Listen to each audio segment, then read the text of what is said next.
नमस्कार मित्रों, आज फिर हम राजस्थान की महत्वपूर्ण क्वेश्चनों के साथ जो अलग अलग प्रतियोगी परीक्षाओं के लिए अत्यंत ही महत्वपूर्ण है बीएसटीसी 2017 के पेपर को हम देख रहे हैं और इसमें आए हुए क्वेश्चन और इसके आसपास बनने वाले 40-50 क्वेश्चन पे हम चर्चा इस वीडियो में करेंगे। अभी सबसे पहला क्वेश्चन कि महाराणा प्रताप का अंतिम समय कहाँ बीता। अब देखिए मित्रों, महाराणा प्रताप है, इन महाराणा प्रताप की एक लंबी कहानी है, पर महाराणा प्रताप है, इन महाराणा प्रताप से संबंधित हम प्रमुख स्थान अगर देखें तो प्रमुख स्थानों की बात करें तो एक तो आता है कुमलगढ़, फिर आता है गोगुंदा,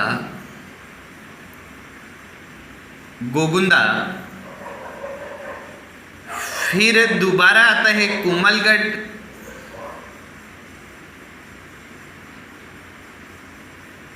फिर अगर हम बात करें तो हल्दी घाटी,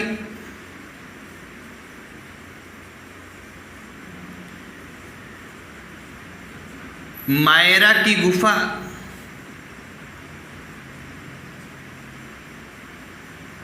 मायरा की गुफा और उसके बाद में आता है कुमलगढ़ पुणे, कुमलगढ़ और इसके बाद में हम बात करें तो चावंड, इसके बाद हम बात करें तो बारडोली।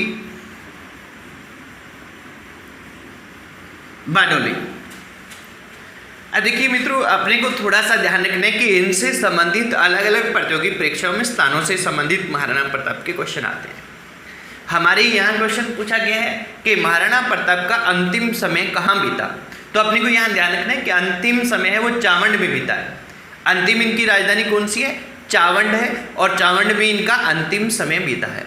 अब प्रत्येक स्थान पे जो मैंने लिखे हैं इन पे क्वेश्चन पूछे गए हैं, तो हम यहाँ प्रत्येक स्थान पर हम ध्यान रखेंगे, प्रत्येक क्वेश्चन पे हम ध्यान रखेंगे।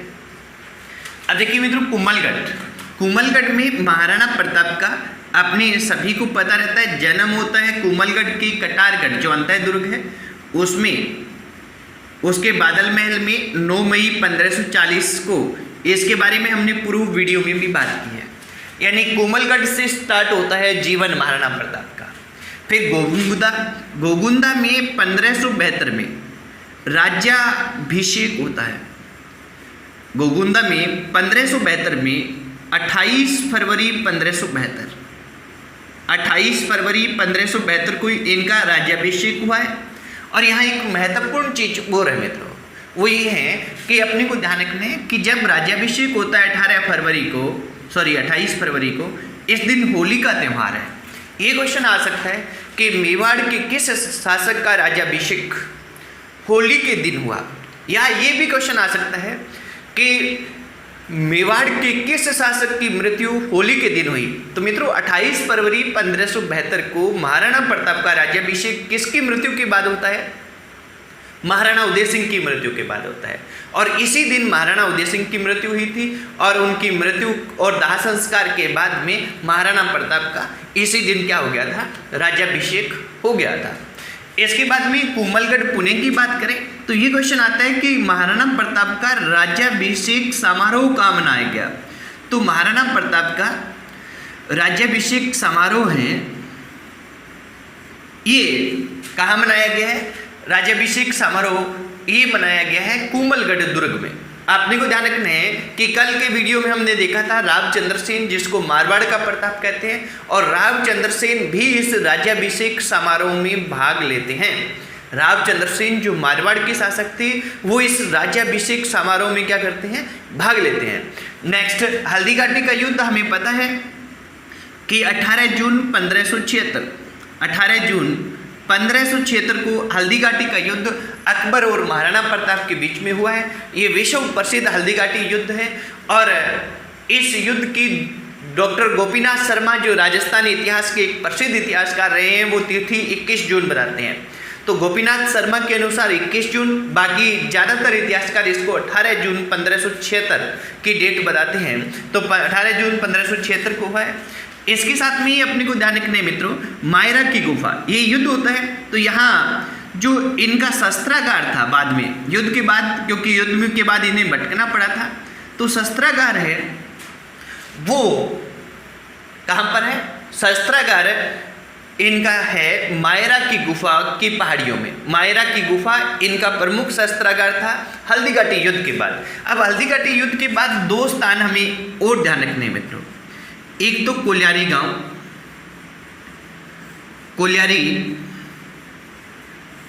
गांव एक, और कोल्यारी गांव पर बात करते हैं पहले कि कोल्यारी गांव में हल्दी घाटी युद्ध के बाद घायल महाराणा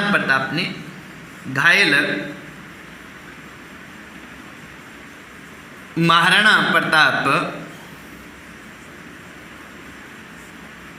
ने अपना सबसे पहले इलाज करवाया था। ये क्वेश्चन पूछा जा सकता है कि हल्दी घाटी युद्ध से निकलने के बाद महाराणा प्रताप ने अपना सबसे पहले इलाज कहाँ करवाया? तो इन्होंने इलाज करवाया है, वो अपना इलाज कहाँ पर करवाया है? इलाज कोल्यारी गांव उदयपुर में अपना सबसे पहले इलाज करवाया है। इसके अलावा दूसरा है वो कोल्यारी गांव है, यहाँ एक प्रसिद्ध व्यक्ति का जन्म हुआ है जिनको आदिवासियों की मसीहा कहा जाता है। किसका जन्म हुआ है? मोतीलाल तेजावत है। इन मोतीलाल तेजावत का जन्म बाद में कहाँ पे होता है? कोल्यारी गांव में होता है। ये एक ही आंदोलन चलाते हैं और इन्हें आदिवासियों का मसीहा कहा जाता है। तो ये कोल्यारी गांव इसके लिए प्रसिद्ध रहता है। इसके बाद में पुणे कुंभलगढ़ की बात करें तो हल्दी घाटी युद्ध के बाद महाराणा प्रताप ने अपनी राजधानी किसको बनाया था? कुंभलगढ़ को बनाया था। और बाद में ये अपने ध्यान रखेंगे कि यहाँ बीच में एक और जगह की बात मैं कर रहा था, वो है आवरगढ़। आवरगढ़ है, ये हल्दी घाटी युद्ध के तुरंत बाद अस्थायी राजधानी बनाई गई थी। सीधा क्वेश्चन आई मित्रों, यह अपने को ध्यान रखना है कि अगर सीधा क्वेश्चन आता है, सीधा क्वेश्चन क्या आता है कि हल्दी घाटी युद्ध के बाद महाराणा प्रताप ने अपनी राजधानी कौन सी बनाई, तो हमारा उत्तर कुंभलगढ़ ही रहेगा क्योंकि ये उनकी स्थायी राजधानी थी।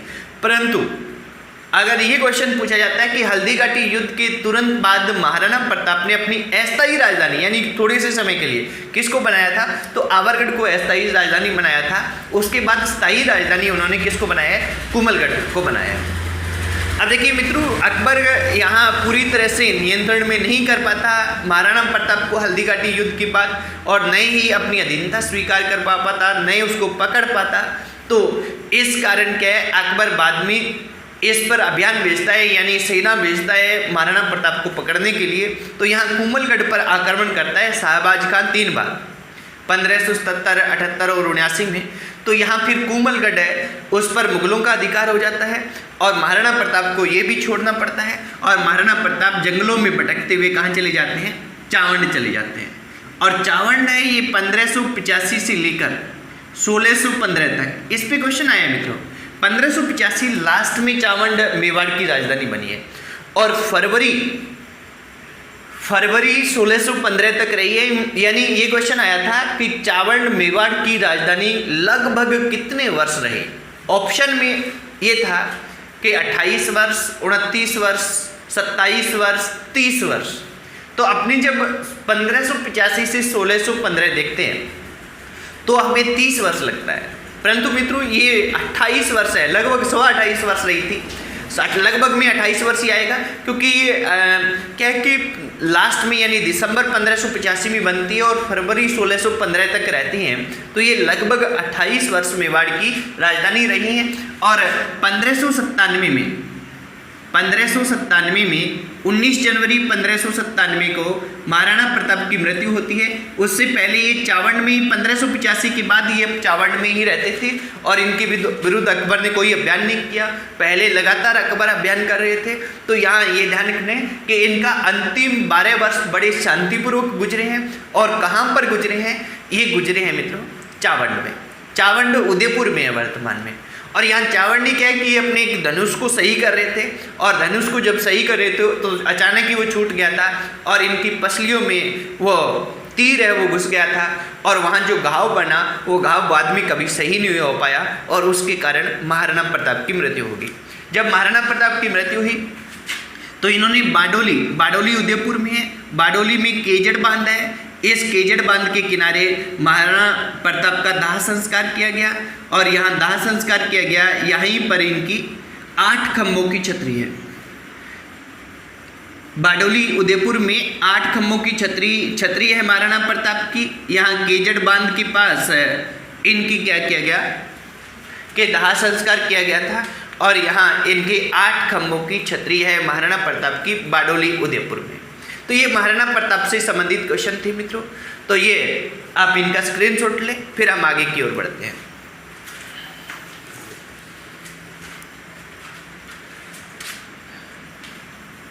अगला जो हमारा क्वेश्चन है वो हमारा क्वेश्चन है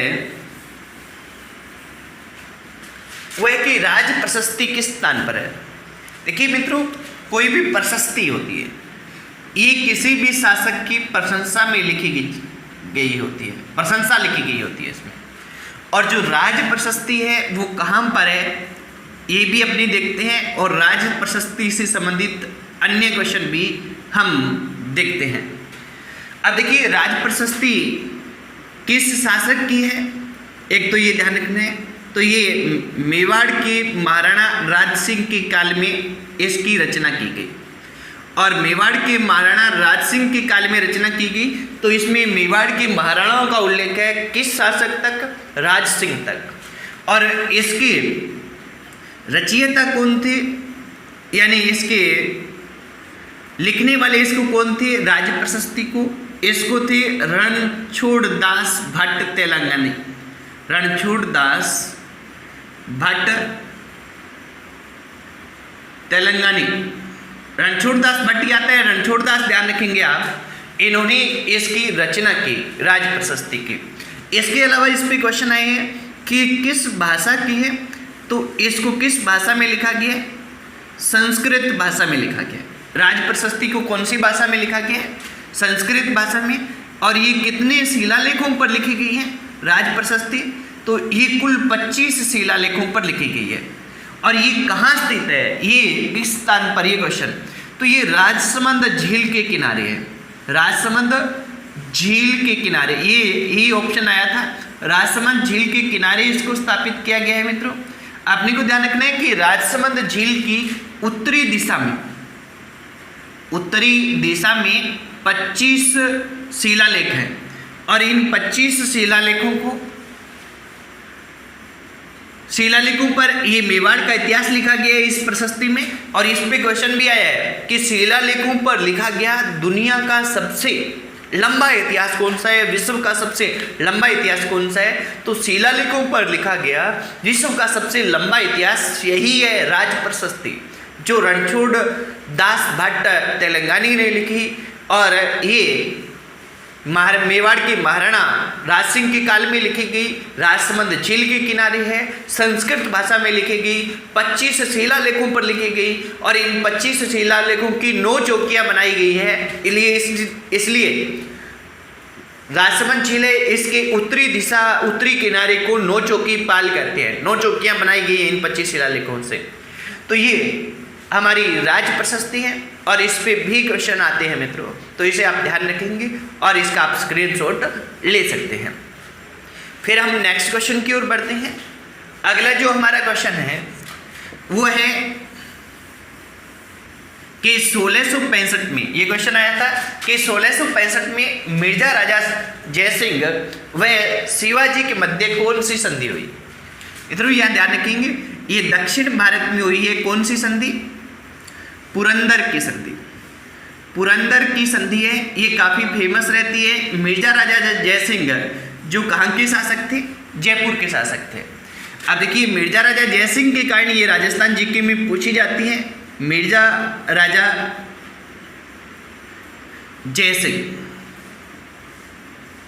ये मिर्जा राजा जयसिंह है, ये 1621 से लेकर 1667 तक जयपुर के शासक रहे हैं, जयपुर के शासक रहे हैं। और इनकी संधि हुई है वो शिवाजी के साथ हुई है। ध्यान रखने हैं, ये शिवाजी मराठा शासक थे और यहाँ राजा की उपाधि उनको नहीं थी, पर यहाँ अपने को ये ध्यान रखने हैं कि मिर्जा राजा जयसिंह अपने राज्य के लिए युद्ध नहीं कर रहे थे। यहाँ मिर्जा राजा जयसिंह है वो औरंगजेब जो मुगल बादशाह है, इस औरंगजेब के गवर्नर के तौर पर, औरंगजेब मुगल बादशाह के गवर्नर के तौर पर ये दक्षिण भारत में गए थे और इन्होंने शिवाजी को क्या किया था, ये संधि करने के लिए राजी किया था। अब देखिए मिर्जा राजा जयसिंह पर और क्वेश्चन आते हैं। एक तो इनकी उपाधि है मिर्जा राजा, ये इन्हें किसने दी? तो मिर्जा राजा की उपाधि इनको किसने दी है? शाहजहां। शाहजहां जो मुगल बादशाह था, इस शाहजहां ने इन्हें मिर्जा राजा की उपाधि दी। ये क्वेश्चन बहुत बार आता है। दूसरा, ये मिर्जा राजा जयसिंह है, ये कौन से मुगल बादशाहों के समकालीन थे? तो आपने देख लिया है कि ये देखिए 1621 से 1667 तक। तो पहले तो जहांगीर मुगल बादशाह था, ये 1605 से लेकर 1627 तक था। इसके बाद में शाहजहां बना और शाहजहां जो मुगल बादशाह था ये दक्षिण भारत में था। ये नवंबर में इसकी मृत्यु हुई, ये 1628 में पहुंचा फरवरी में। तो ये 1628 में आगरा में, दिल्ली में, आगरा इनकी राजधानी में, तो 1628 में राजा बना है। तो 1628 से लेकर 1658 तक ये राजा रहा है। इसके बाद में औरंगजेब बना है और औरंगजेब है ये 1658 से लेकर 1707 तक रहा है। तो यानी ये 3 मुगल बादशाहों के समकालीन रहे हैं, जहांगीर, शाहजहां और औरंगजेब। इनमें क्वेश्चन पूछने का ट्रेंड है। एक तो संख्या पूछी जाती है, दूसरा ऐसे क्वेश्चन पूछा जाता है कि मिर्जा राजा जयसिंह निम्न में से किस मुगल बादशाह के समकालीन नहीं थे। जब नहीं थे तो 3 ऑप्शन ये आएंगे जिनके समकालीन थे। इसके अलावा एक और कोई मुगल बादशाह का नाम होगा तो वहाँ अपने आप पता चल जाएगा। तो ये मिर्जा राजा जयसिंह के बारे में क्वेश्चन, पुरंदर संधि के बारे में क्वेश्चन। फिर इसका आप स्क्रीनशॉट लें, फिर हम आगे बढ़ते हैं। इसके बाद में नेक्स्ट क्वेश्चन, अगला जो हमारा क्वेश्चन है वह है कुचामनी ख्याल के प्रवर्तक कौन थे। अब देखिए ख्याल क्या है, कुचामनी ख्याल पूछिए। कुचामन अपने को पता है कहाँ पर है? नागौर में। ख्याल है ये एक लोकनाट्य है। क्या चीज है? ख्याल एक लोकनाट्य होता है और ये अलग अलग क्षेत्रों की प्रसिद्ध है। जैसे कुचामनी ख्याल है, कुचामनी ख्याल से संबंधित अपने को ध्यान रखना है कि कुचामनी ख्याल में मोस्ट इंपोर्टेंट यही आता है कि प्रवर्तक कौन थे। तो प्रवर्तक जैसा हमसे पूछा गया है तो इसके प्रवर्तक थे वो लच्छीराम थे। कौन थे? लच्छीराम इसके प्रवर्तक है कुचामनी ख्याल के। दूसरा देखिए मित्रों, अपने को इसमें ये क्वेश्चन पूछा जा चुका है राजस्थान जीके में कि इस ख्याल के प्रसिद्ध खिलाड़ी कौन थे। तो यहाँ अपने को ध्यान रखना है कि प्रसिद्ध खिलाड़ी इसके कौन है? उगम राज है।